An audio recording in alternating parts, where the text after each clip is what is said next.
ये इतनी सुबह सुबह कहाँ चली गई बिना बताए? मम्मी जी नाना जी कहीं किसी लड़के के साथ तो नहीं भाग गई? चुप कर, मेरी बेटी कभी ऐसा नहीं कर सकती है। उसका किसी ने अपहरण कर लिया है, मुझे तुरंत पुलिस को बताना होगा।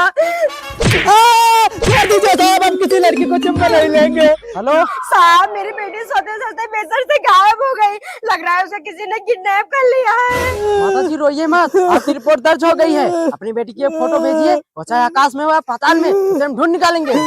ठीक है साहब, भेज रही हूँ। क्या हुआ मम्मी, रो क्यों रही हो? अरे बेटा, तू कहाँ चली गई थी? कहाँ चली गई थी मम्मी? आज मेरा पेपर था, जगा रही थी, उठी नहीं आप सब। पेपर देने?